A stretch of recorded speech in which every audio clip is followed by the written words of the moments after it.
The emergency bunker beneath Seoul buzzed with desperate activity as holographic displays cast eerie blue light across worried faces. Ambassador Yoon Seok stood frozen, watching the alien tribunal deliver humanity's death sentence with the same tone someone might use to discuss tomorrow's weather. Species designation, human, planet designation, Earth Sal 3, verdict, extinction protocol authorized. The lead alien, a tall crystalline being that seemed to be made of living glass, spoke through quantum frequencies that made the air itself vibrate. Its voice carried no emotion, no hatred, just cold certainty. Your species is demonstrated. Aggressive expansion patterns, territorial disputes, and complete disregard for galactic stabilization protocols. The Council of Spheres has voted unanimously. You have 72 standard hours to prepare for cleansing. Defense Minister Park Jimin's face turned red as he slammed his fist on the metal conference table, making the water glasses jump. We never even knew you existed until last week. How can you judge us for breaking rules we never heard of? Ignorance is not absolution, the alien replied without pause. Your radio signals, nuclear weapons, and space debris have marked you as a contamination risk. The fleet approaches. Resistance is futile. The hologram flickered and died, leaving the bunker in stunned silence. Around the table, world leaders sat like statues, their faces pale with shock. Prime Minister Wang started reaching for his phone to call his cabinet. President Martinez began drafting surrender terms on her tablet.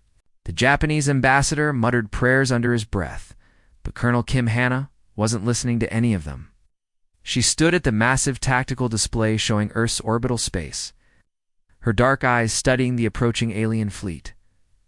12 vessels, each one the size of a small moon, moved through space with terrifying precision. The largest ship was bigger than Manhattan.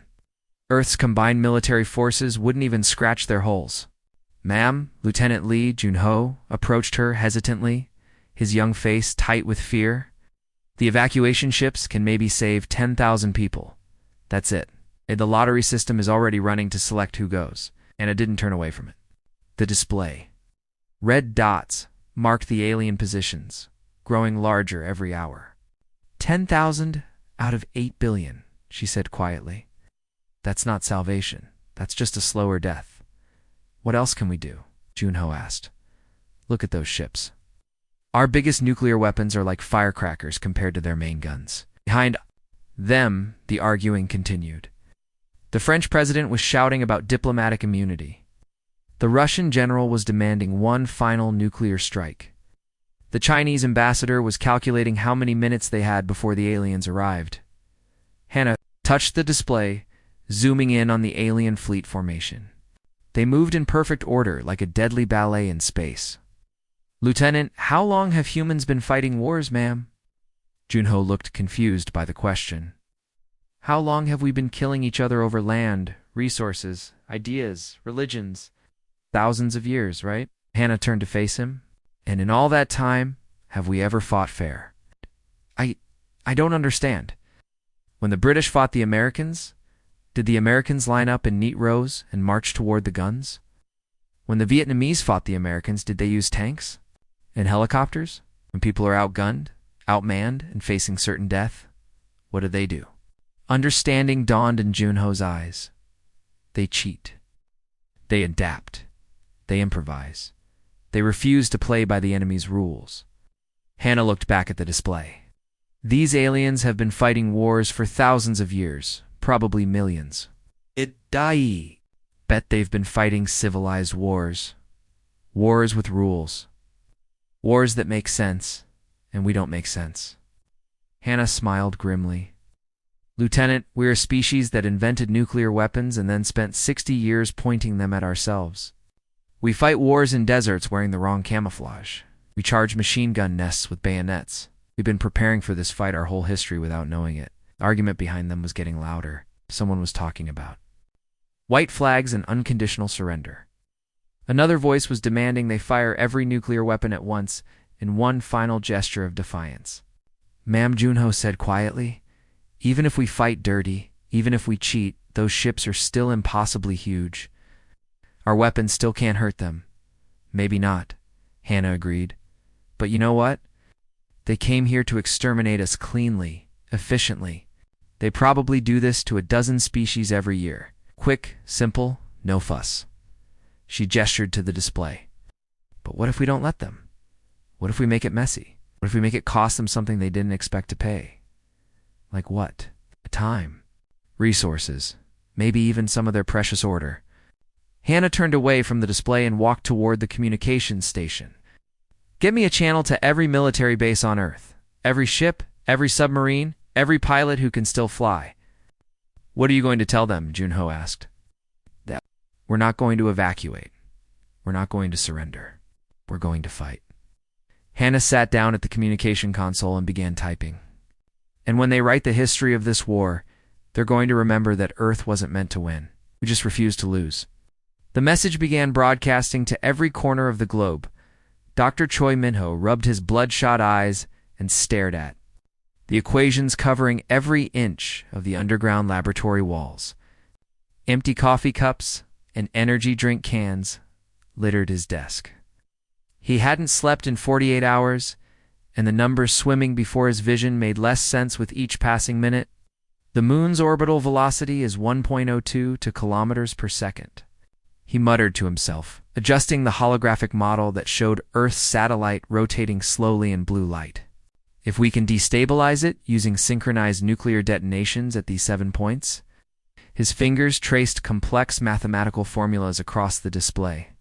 The calculations defied everything he'd learned about orbital mechanics during his 20 years as a physicist, but desperate times called for impossible solutions. What he was proposing violated several laws of physics and definitely broke every rule of common sense. Captain Nam Soyoung entered the lab carrying another pot of coffee and stopped dead when she saw the display. Wait a minute, she said, setting down the coffee pot with shaking hands. You want to throw the moon at them? That's completely insane. Insane is what we have left, Minho replied, without looking up from his calculations. The impact won't destroy their fleet, but it'll buy us time to deploy the quantum disruptors. Maybe confuse their targeting systems long enough for our ships to get in close. Soyoung studied the holographic moon model, watching as Minho's simulation showed nuclear explosions at 7 specific points around the lunar surface. How do you even know this will work? What if you just blow the moon into a million pieces that rain down on Earth? Then we die from moon rocks instead of alien lasers, Minho said dryly. At least it would be our choice. The laboratory door burst open as Lieutenant Park Hyein rushed in, his uniform wrinkled and his face pale with exhaustion. Dr. Admiral Ko is asking for an update. The alien fleet will be in firing range in 18 hours. Minho pointed to the display where red dots marked the approaching alien vessels. Tell the Admiral we need 16 hours to position the charges and 2 hours for the detonation sequence. It's going to be close. Sir Hyein hesitated. The engineering teams are asking if you're really serious about this plan. Some of them think you've lost your mind from lack of sleep. Maybe I have, Minho admitted. But show me a better idea, and I'll consider it.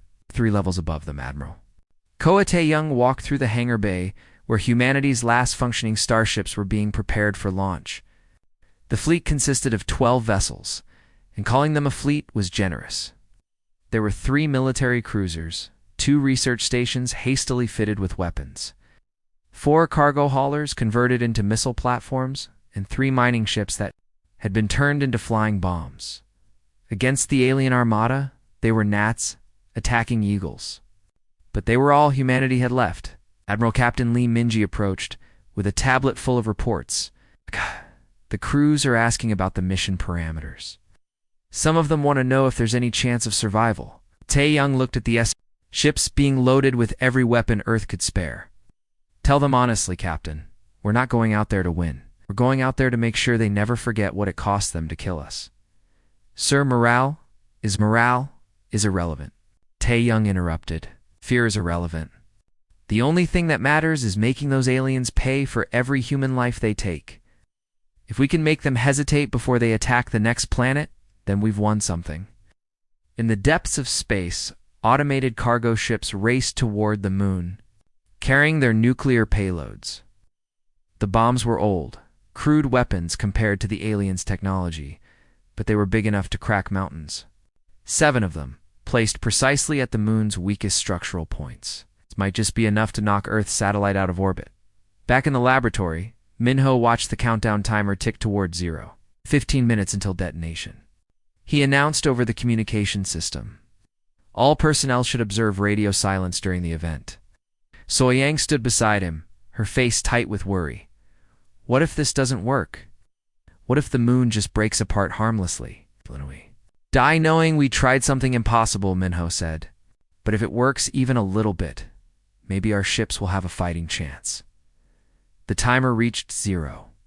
7 nuclear explosions erupted simultaneously across the moon's surface. Their nuclear fire visible from Earth even in daylight. The moon groaned like a living thing, massive cracks appearing across its ancient surface. For a moment, nothing seemed to happen. Then slowly, majestically, Earth's satellite began to move. Not in its normal orbit, but in a new direction. Toward the alien fleet. It's working, So-Yang whispered. The moon is actually moving. Minho collapsed into his chair, exhaustion finally catching up with him. Now we find out if throwing a moon at aliens is as crazy as it sounds. Above them, Admiral Taeyong's voice crackled through the communication system as the human fleet launched into space. All stations, this is command. The moon is on its way. Time to follow it into hell. Overlord Vex stood motionless on the command bridge of the alien flagship, his crystalline form reflecting the pale light of distant stars. For 3,000 years, he had commanded extinction fleets across the galaxy. He had destroyed civilizations that built cities in the clouds and species that lived in the cores of dying stars. Nothing had ever surprised him until now, Overlord, his navigation officer reported, its voice carrying the musical tones of their species. The humans have launched their planetary satellite at our fleet. Tactical analysis indicates this is impossible. Vex watched the approaching lunar mass through the view screen with what humans might have recognized as confusion. The moon tumbled through space, growing larger with each passing minute. There, tactical computers had analyzed every possible human response to the extinction fleet's arrival. Suicide attacks, nuclear bombardments, desperate evacuation attempts. This wasn't among them. How does a primitive species move an entire moon? Vex asked. Unknown, Overlord. The gravitational calculations suggest they used crude nuclear explosives. But the energy requirements should have been impossible for their technology level. Deploy gravitational deflectors, Vex ordered. Lunar projectile will be diverted into deep space, with minimal effort required. The deflection beam, powerful enough to redirect asteroids and comets, struck the moon's surface. Immediately, the beam began fluctuating wildly, its perfect mathematical precision dissolving into chaos.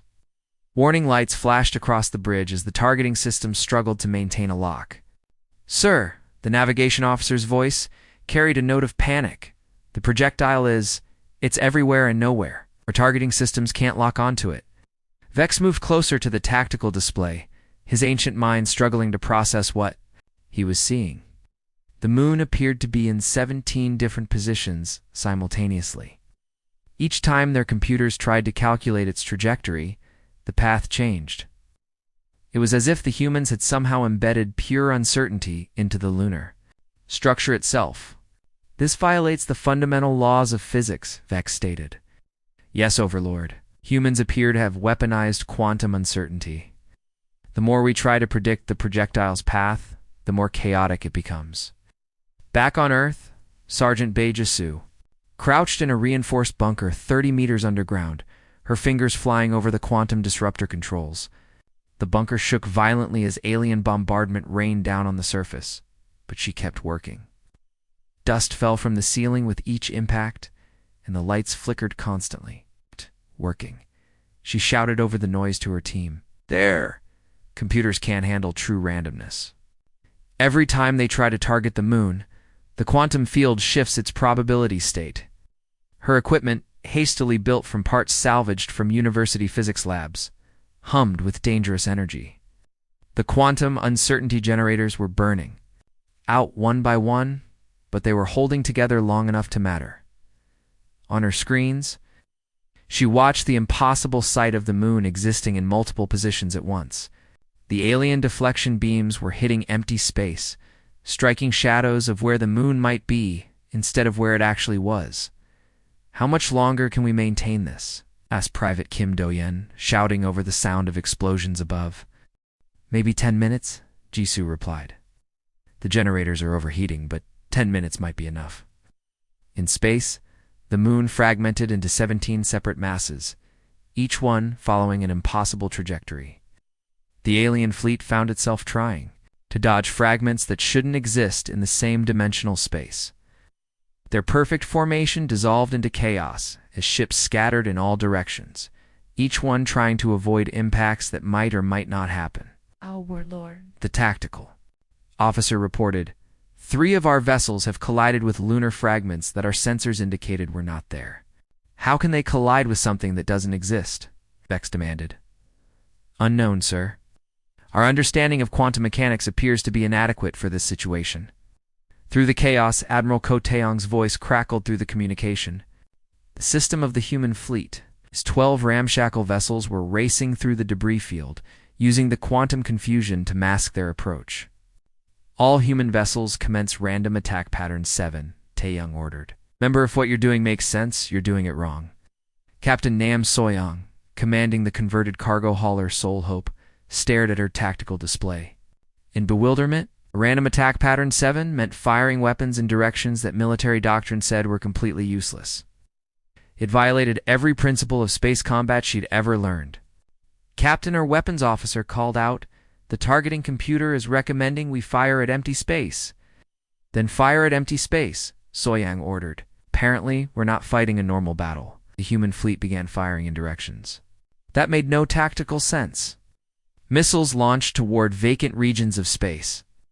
Energy beams shot at coordinates where no enemy ships were visible. Half their shots missed entirely, disappearing into the void, but the other half hit alien vessels that had moved into those exact positions while trying to escape the quantum chaos of the lunar fragments. "This is impossible," Overlord Vex said, watching his perfectly ordered fleet fall apart under an attack that defied all logic. "They're firing at random and hitting us anyway." "Sir," his tactical officer reported, "I believe the humans are using our own evasive patterns against us.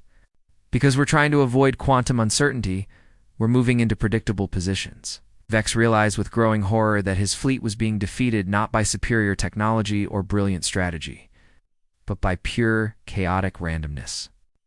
The humans weren't following any rules of warfare because they didn't know the rules existed. And somehow, that was working. 3 weeks into what should have been a 3-hour extermination, the war had become something neither side had expected. Both fleets bled in the cold void of space, their hulls scarred by weapons that should never have been effective against each other. Earth's population had dropped to 8 million survivors scattered across underground shelters and orbital stations. The planet's surface was a crater-marked wasteland where cities once stood. New York was gone. London was a smoking ruin. Tokyo existed only in memory. But somehow, impossibly, the humans kept fighting. Dr. Song Yeonji crouched in what remained of the Busan Research Facility, her equipment held together with tape and prayer. Half the roof had collapsed 3 days ago, and she could see stars through the holes. Her fingers moved across damaged keyboards, analyzing data that might save what was left of humanity. The alien shield frequencies shift every 0.3 seconds. In a perfect mathematical sequence, she transmitted to the few remaining human ships. Her voice was hoarse from breathing dust and smoke. "But if we fire at the wrong frequency at exactly the right moment, ... Captain Owanho's voice crackled. Through the damaged communication system from his crippled cruiser? "That makes no sense, Doctor. You're telling us to fire when we know we'll miss?" "Exactly." Yongi smiled grimly, though no one could see her in the darkness of the ruined facility. "Fire everything at the frequency that shouldn't work. Trust me." Her research showed something incredible. The alien shields were so perfectly designed that they had a weakness nobody would normally exploit. They were programmed to defend against logical attacks. But they couldn't handle attacks that made no sense at all. In space, The alien fleet was suffering its own crisis. 3 of their massive vessels had been destroyed by tactics that violated every principle of warfare they knew. The remaining ship's crews, beings who had evolved beyond concepts like fear or doubt, were experiencing something uncomfortably close to uncertainty. "These humans fight like they're already dead," reported the alien tactical officer to Overlord Vex. "Our psychological warfare algorithms are useless against opponents who've accepted defeat but refuse to acknowledge it." Vex studied the tactical display showing the scattered remains of both fleets. His perfect armada had been reduced to 7 functioning vessels, each one bearing scars from weapons that should have been harmless. How do we defeat an enemy that doesn't fear death? Unknown Overlord. Our databases contain no reference for this type of warfare. The alien crew watched their sensors in confusion as human ships attacked at random intervals with weapons that fired at the wrong frequencies. By all logical calculations, these attacks should have been completely ineffective. Yet somehow, they were working. Colonel Kim Hanna sat in her command bunker. Now 50 meters underground, after the upper levels had been destroyed, the life support systems were failing, and she could hear water dripping somewhere in the darkness. Emergency lighting cast eerie shadows on the walls, and the air tasted of smoke and fear. Colonel, her communications officer, called out, his young face lit by the glow of his screens. "Latest casualty reports coming in." Hannah took the tablet and read the numbers that no human should ever have to see. 97% of Earth's military forces destroyed, civilian casualties in the billions, infrastructure completely shattered. She set down the tablet and looked around the bunker at the few dozen people who remained of Earth's command structure. Most of them were injured. All of them were exhausted. They had been fighting for 3 weeks on almost no sleep, eating emergency rations and breathing recycled air. "Orders, Colonel?" asked the communications officer, his voice barely above a whisper. Hannah looked at the tactical display showing the alien fleet's positions. 7 ships remained, still more than enough to finish destroying Earth, but they were damaged now. Confused, no longer the unstoppable force that had arrived 3 weeks ago. "Continue the attack," she said quietly. "We're going to keep fighting until every last one of us is dead, and then we're going to fight some more." The officer stared at her. "Colonel, with respect, we barely have any weapons left. Our ships are held together with spare parts. Most of our people are gone." "Then we fight with what we have," Hannah replied. "We make every shot count. Then pay for every meter of space they take from us." Above them, the few remaining human ships continued their impossible battle. Captain Owanho's cruiser had no shields, half its weapons were offline, and the hull was cracked in 3 places. But he followed Dr. Yunji's advice and fired. His remaining missiles at the frequency that shouldn't work. The missiles struck an alien vessel's shields, just as they cycled to defend against logical attacks. The shields, confused by the illogical frequency, failed for 0.2 seconds. It was enough. The missiles punched through and tore into the alien hull. "It worked," Wanho shouted over the comm. The impossible frequency worked. From a ruined facility, Dr. Yunji smiled as she watched her scanners. Sometimes the best way to win is to do exactly what your enemy expects you not to do. The war continued, neither side willing to surrender. The aliens couldn't understand how to defeat an enemy that refused to follow the rules of warfare. The humans couldn't understand how they were still alive, but they kept fighting anyway. The final battle occurred in the debris field where Earth's moon used to be. Chunks of lunar rock drifted like silent tombstones through space, each piece a reminder of humanity's desperate gamble. Admiral Ko Tae-young stood on the bridge of his flagship, looking through the cracked viewport at the alien command vessel that hung in the distance. Like a predator waiting to strike, his ship was barely holding together. Steel cables wrapped around the hull where metal plates had been torn away by alien weapons. The bridge windows were spider-webbed with cracks, and he could hear the hull groaning under stress with every movement.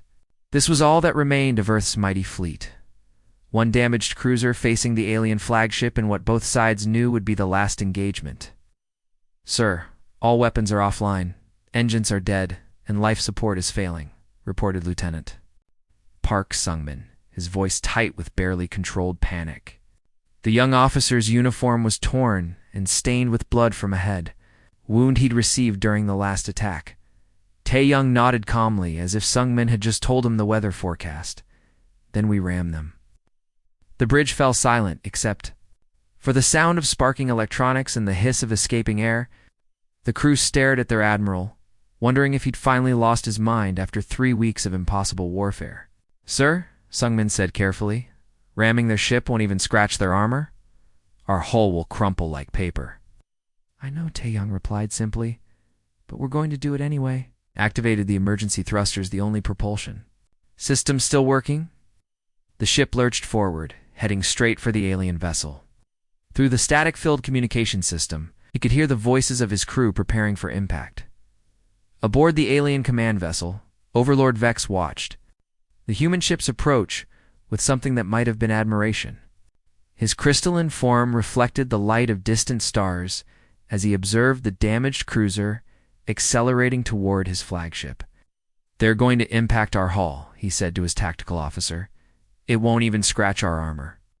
"But they're doing it anyway," the tactical officer observed, its voice carrying a note of something that might have been respect. Vex had commanded extinction fleets for 3,000 years, but he had never encountered a species like this. The humans had lost everything. Their planet was destroyed, their population nearly extinct, their military forces reduced to a single broken ship. By every logical measure, they should have surrendered weeks ago, but they kept fighting. "Overlord," the navigation officer reported, "the human vessel is accelerating. Impact in 30 seconds. Vex could have destroyed the human ship with a single shot from his main guns, but something made him hesitate. Perhaps it was curiosity about what the humans thought they could accomplish. Perhaps it was respect for their stubborn refusal to surrender. As the human ship struck the alien vessel, something impossible happened. The quantum uncertainty generators that Dr. Choi Minho had embedded throughout the human fleet during the first desperate days of the war activated simultaneously. The impact triggered a cascade failure in local spacetime. Reality itself bending under the weight of human desperation. The alien ship, built on principles of perfect order and mathematical precision, couldn't compensate for the reality breaking chaos that erupted around it. Its systems, designed to handle any logical threat, simply couldn't process what was happening. The explosion tore through both vessels, metal and crystal vaporizing in a burst of light that could be seen from Earth's surface. But this wasn't just a normal explosion. The quantum shockwave that followed rippled outward through space, carrying with it the accumulated uncertainty of 3 weeks of impossible warfare. The remaining alien fleet, 6 massive vessels that had survived everything humanity could throw at them, found their systems failing one by one. Their perfect computers couldn't handle the quantum chaos spreading through their networks. Their weapons went offline, their shields collapsed, their engines died. Emergency pods began ejecting from the dying ships as crews abandoned vessel after vessel. The alien survivors found themselves floating in space next to human escape pods, enemies reduced to refugees in the cold void. Dr. Yu Minji, one of the few remaining scientists, monitored the situation from Earth's last functioning satellite. Her equipment was damaged and running on backup power, but it was enough to track what was happening in the debris field. "The alien fleet is completely disabled," she reported to the underground command bunker, where Colonel Kim Hannah waited. "They're requesting ... negotiation?" Hannah sat in the ruins of her command center, surrounded by the few dozen survivors of Earth's government. They had been preparing for death, not victory. The idea of negotiation seemed impossible after 3 weeks of total warfare. "What do they want to negotiate?" Hannah asked. "Survival," Minji replied. "Theirs and ours, apparently. They've never encountered a species that could damage reality itself through sheer stubborn refusal to surrender." On the surface, the first sunrise in weeks painted the crater-marked landscape in shades of gold and red. In the distance, alien shuttles descended through the atmosphere, their occupants no longer conquerors but refugees seeking terms. Humanity had one. Not through superior technology or brilliant strategy, but by refusing to accept that defeat was possible. It broken the universe's rules through sheer determination, and somehow, impossibly, that had been enough. Earth wasn't meant to win. Guess, but humanity had simply refused to lose.